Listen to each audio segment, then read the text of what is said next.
Well, my name is Tim, and I just want to begin by saying what an awesome opportunity this is to be able to share my business before you all and get feedback. And I also just wanted to say a huge thank you for giving of your time and your advice and help and insights. It really means a lot. So to get started here, I have an exterior cleaning business, and we are located in Pensacola, Florida, where it is high in humidity, and you couple that with shade, and that is like a breeding ground for mold, mildew, or algae to grow. So essentially what we do is we specialize in the removal of mold, mildew, and algae using two methods of cleaning. And this is on the exterior of homes, businesses, etc. So I'm sure everybody's familiar with pressure washing, but probably most of you are not as familiar with soft washing. So let me explain some of the differences, as well as a few of the advantages and disadvantages of each really quickly here. So pressure washing uses high pressure with water to clean with, whereas soft washing uses low pressure with specific cleaning detergents to clean with. And really the difference comes here is obviously in the pressure, but also in how effective each one of these clean. So as it says here in pressure washing uses that high pressure with the water to clean with. And when the pressure like hits the surfaces, it just takes the mold, mildew, and algae off, and it does not actually completely clean all of the spores that are left behind. For example, when you're taking like algae or something like that and cleaning that off, there's a lot of living organisms that you can't see that are still behind. So soft washing is much more effective because it actually kills all of those spores that are left behind. And if you don't actually kill them, they're gonna obviously quickly grow back, and you're gonna have that problem reoccurring very quickly. So, and the last point here in pressure washing is that it can easily damage surfaces. So if you're not careful with a pressure washer, when you're taking it on your home, you can damage your home very easily. Last year we were living in an apartment, and they had the apartment complex cleaned with a pressure washer. And as they were going around the window, they actually blew all the window seals out and blew all the dirt into our apartment. So that was definitely not good. And that is a question I get many times when coming to clean a home.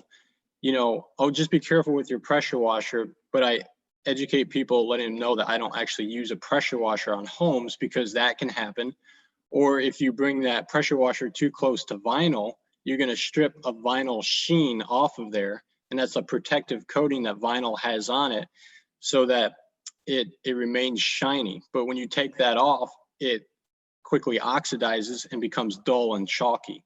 So you just really have to know what you're doing with a pressure washer, and you shouldn't use it on homes. So that's why we use soft washing, which uses like literally the pressure of a garden hose. So it uses that low pressure with those cleaning detergents that actually completely kill everything off. So these are the people who we help. We help both homeowners and businesses. And we help homeowners by increasing the value of their home. For instance, a realtor down here in Pensacola, Florida, some of you may be familiar with him. His name is Josh Shimp. He's the one who helped me buy my first home. And he stated that curb appeal can actually help you get thousands more for your home, helping it reach the property's full potential. So getting your home cleaned, your driveway cleaned, curb cleaned, and sidewalk and gutters cleaned can actually increase the value of your home before you're going to sell it. And it also looks better as people take pictures of your home to put it on, the internet for listing your home, etc. And also adding on to that, houselogic.com says realtors say washing a house can add $10,000 to $15,000 to the sale prices of some houses. Now, granted, that's not every single home, but in some houses, we would agree that does definitely increase the value of that home. So that's what we do. We also help people stay safe, especially elderly people who probably shouldn't be up on ladders trying to clean the second story of their home or trying to clean their gutters out. According to the World Health Organization, the United States leads the world in ladder deaths. Each year, there are more than 164,000 emergency room treated injuries and 300 deaths in the US that are caused by ladder falls. So we're here to get up on that roof and clean their roof or clean their gutters or clean the second story of their homes so that elderly people don't have to go up and risk falling and hurting themselves. And lastly, it prevents damage. So getting your home cleaned yearly prevents damage, because the longer you leave organic matter, and that's mold, mildew, and algae growing on your home, that can cause staining and actually cost some, can lead to some costly repairs, because it actually will damage your home. For example, I was just cleaning a person's house the other day, and they had some painted surfaces, and there's like moss growing all over those painted surfaces, and that moss had actually rooted into the paint and feeds like on the paint. And when you take the moss off, well, it takes the paint off too. So cleaning your home yearly before it gets to that point will help prevent costly damages. And we also help businesses by helping them look attractive as we clean their business. Helps reduce slips and falls. I cleaned one person's place that had so much algae on their sidewalk, like it was like you were walking on ice. It was so slippery. And also it helps prevent damage, same as homeowners, that siding, different areas of the house. The longer that organic matter stays on there, then that can prevent staining and permanent damage to that exterior. And lastly here, some current things that I am currently working on and trying to get better at is marketing. Definitely need some help in marketing, mentors, and connections. So a lot of the competition out there dominates like Google, SEO, ads, etc., and that can be very expensive to start in, as I've kind of looked into all that. So I'm trying to think of more like creative ways, such as 1 Million Cups and different areas to kind of get my what I do out, to be able to help, so people actually know about me, to be able to help. And mentors, people that I can ask how to get a mentor, what can I do to give back to that mentor, and different connection groups that maybe y'all have found to be helpful. My contact info is in the bottom left of the screen, and should any of you need anything or to give me any advice or whatnot, it's right down there, the bottom left. So that's it. That's my business. It's pretty, I've kind of broken it down pretty simple and concise. So there we are.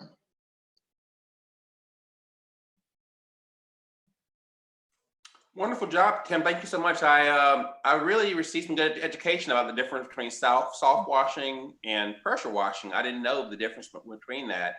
Sure. And I really liked the way personally that you took the presentation and had your points, and then you provided some good details and statistics behind that. So great job there.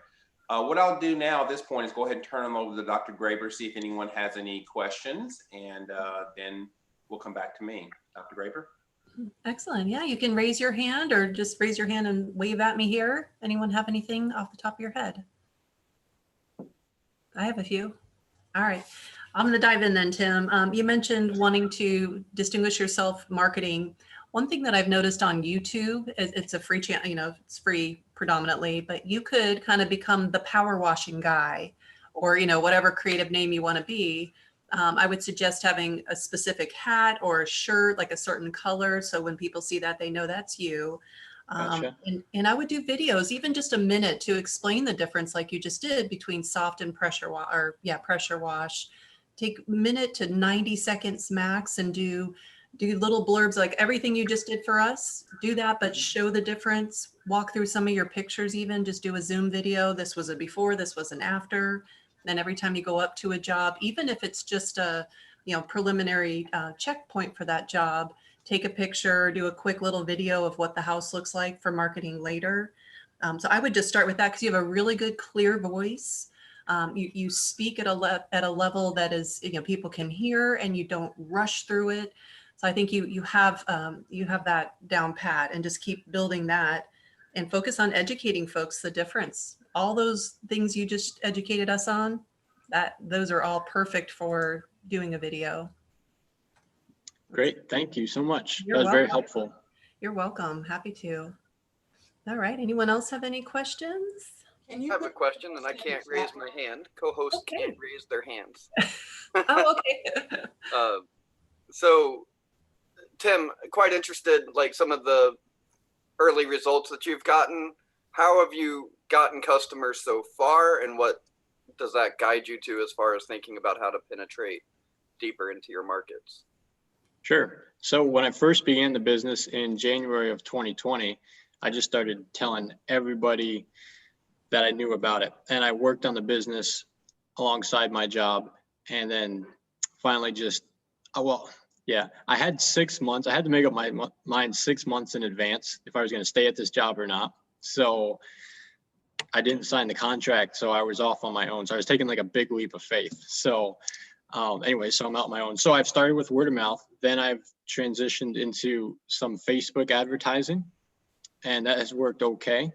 And I also recently got Home Advisor. Not a huge fan of it because it does cost a lot of money and you don't always get the leads, and you pay for everything that just comes in, whether you get the job or not. And lastly, I've started working on some Google advertising, but again, that does cost a lot of money. And then the past couple days, I've actually started calling a bunch of realtors, and noticed that, especially with the listing agents, they've been very encouraging, saying, a lot of them are saying like, oh my goodness, I'm so glad you called, because my pressure washing guy just left the business here a couple weeks ago and we don't have anybody. So I'm going to keep calling more realtors and get my name out to them, etc. And so that's kind of my method so far. Have you seen, sorry, never mind. I'll ask that question later. Catrice has a question. Yeah. So as a marketing person, what you're doing is really good. It's called grassroots marketing. What I would also strongly suggest is that you go back and look at Google, because Google ads, there's two ways you can do it. You can do it through Google My Business, and you can also do it through Google AdWords. Google AdWords is the more expensive aspect of Google when it comes to like advertising, but you can do the Google My Business ads and it's not going to be as bad. And you can put a price tag on how much you want to do. Like, for example, one of my clients right now, we have it scheduled where he pays no more than $50 for the month. So just depending on how you do that, you want to make sure that you put the price tag on what you can afford. Secondly, do you have a marketing plan in place? Do you know how you want to market? Because just getting out there marketing is not going to work for you. You have to have a plan. And then one part of it is branding your business, and the other part is marketing your business. Are you branding and are you marketing? Those are two completely different things. And then the last aspect of it is, how are you selling what you've already marketed and branded? So if you're not selling what you've already marketed and branded, then you've got to go back and look at how you're selling it as well. Which means, in other words, like, for example, you gave us this beautiful speech. I love what you said. Everything was wonderful. But then the bottom line is, how are you going to turn what you said to us into sales? So you've got to look at in terms of the final piece of it, maybe putting some prices out there to let us know exactly how much you charge for certain things, because that's going to be a big factor for people, because price point, especially now, is a pain point. So look at those things. And if you really need some help, I'll put my information in the chat box. Give me a buzz. I'm a marketing person. That's what I do for a living. Okay. Thank you so much. That was very helpful. Put your information in the chat box as well, so that in case someone wants to get in contact with you, because your presentation is over and people do forget. Right. Okay. I'll do that right now. Thank you. You're welcome. All right. That was excellent, Catrice. Thank you. Let's see. Anyone else? Tim, this is Brian again. Just a few things I noticed. I think word of mouth and referrals work really well for you. When people see the job you do, the ability to pass them a card and say, hey, please let your friends know about me, maybe offering them a discount the following year, a little discount if they refer people to you and they sign bids and contracts with you. I think that really could help you out because word of mouth could be a good way to spread that information out. And you mentioned the great thing about realtors and residential. So those, I think you're definitely on target to help be able to take care of some of those things. Possibly also seeing about getting contracts with the city of Pensacola, the county, Escambia County. If you get contracts and get yourself in the bidding system, if they have jobs they want to get involved in, maybe you can get a bid, a small bid, and then from there build up even more. Question. And we have a question from Michael and then Marcia. Okay. Michael was asking, is there a recurring revenue per client? In other words, do you visit every few months? Do you have some sort of revenue in play? Not really. It's kind of, as they, call me. So most people get their homes cleaned either 1 year, 2 years, 3 years, some years longer. So, and it's kind of my first year in. So I'm, still Sure. learning and trying to work on some of that If stuff. I could give you a recommendation on that, Sure. I would, because I don't know much about pressure washing and nothing like that. Unfortunately, I missed most of the presentation, but if you tell people, hey, you need to get this done every 8 months, and then you call them every 8 months, that way you tell them the span of, when they should call you back or when to expect a call, because, I know it's a very competitive business, the pressure washing, and, it might just be the guy who drives up and says, hey, your house is dirty, and they forget about Tim who did it 8 months ago or 7 months ago. So I might set up that, hey, if you book now for 8 months later or something like that. So just an idea for you.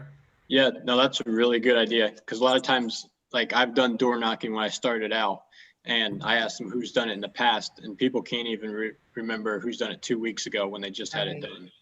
Yep. Yeah, and maybe partner with a window washing company and others that are, not competitors, but that are taking care of the home. People who paint, et cetera, and get testimonials from professionals like, wow, we followed Tim along his job. It was amazing. He kept it really clean, whatever it may be. And all of these questions that you're getting are good material for your YouTube. Yeah, Sure. definitely. Yeah, and get in front of realtor groups. They meet every so often, or some of the bigger groups that have, their networking meetings, all of those things. And then Marcia would like to chime in. Thanks, Sure. Sam. So Tim, I think just building on so many of the suggestions that you've just received, I think when you've done a great job for a realtor, you should take a picture of yourself shaking their hand with your machine in the back. And so that's a really fast testimonial because no one's going to want to put their face next to yours if they're not happy with the services you did. And you could just say, hey, another happy client with Tim Krugs, and then you could also do some Instagram short features. And I think that would be great. I love the idea of talking to the Pensacola Association of Realtors and seeing if you can offer a discount as part of services they're offering their members. I love the idea of maybe having realtors buy a package from you, and it would be something they do gratis. I love the idea of having industries who are aligned with what you do, but not replacing it, such as the painter. But the real story with painters is that they can't paint till the surface is clean. Right. And so, if you could have a painter say, man, he was there on time and he cleaned it, and I was able to do my job because he did his job. Gotcha. Those are really good. I got those written down. Thank you, Marcia. Oh, you're welcome. One other thing, don't forget Craigslist. Don't forget Nextdoor. Yeah, good call. And Yeah. list. Yeah, we've got one comment from Contrice, which is another great one. The PIG, which is Pensacola Investment Group or something like that. It's all about the realtors, investors. You can look up the PIG on Facebook. And then Dave, did you have something you want to add in? Yeah, so since I am a realtor, Hey! just so you guys know, and what you guys are saying is true. He should, you could contact any number of us. That's what we do. We Facebook market. I just literally with Abby on here. We just spent all morning putting a new video up for an advertisement for the Pensacola Seafood Festival, and we're doing local spotlights too. So, but anybody, you can go and say, hey, we did a great job, but definitely get a picture. Definitely tag them if you're using a realtor, because that's what realtors do. They build their their Okay. things. Also PIG, yeah, the Professional Investors Guild. That's it. I am also a member too. Yeah, go there. It's weird. We get like 1 to 2 power washers randomly, and then they disappear. And at the end of the event every night, it's once a month, they've let anybody come up and do like a commercial, and you just say, hey, Oh, wow. come up every time. And the first one's free, and then after that, it is a monthly thing. It's like $20 for the lowest, but if you get 1 to 2 people out of that, then it's well worth it. I mean, Sure, definitely. I think Dave just nailed it too. Be consistent. Be consistent. Don't be the one shot wonder or the one hit wonder. Be consistent. Be that guy. Show up. Have integrity, which we all do have integrity. But as an entrepreneur, you often get shiny squirrel syndrome, and you're off doing this thing, and then you're off doing that thing. But find a few lanes and then own that lane, because no one else is doing it. They're doing shotgun approach. But like Catrice mentioned, you've got branding and then you've got your marketing. They are totally different animals. Focus on who you want to show up as, not only as what you provide, but as a person, as the entrepreneur, because you are the business. Right. Hey, Tim, this is Brian. And then the last question we have for you is, what can our community do to support you? So I would just say referrals would be fantastic. Mhm. And, those 3 suggestions I had at the end of the slide as far as just, the marketing mentors and connections, but referrals would be great. So. Great. Thank you, Tim. Excellent job.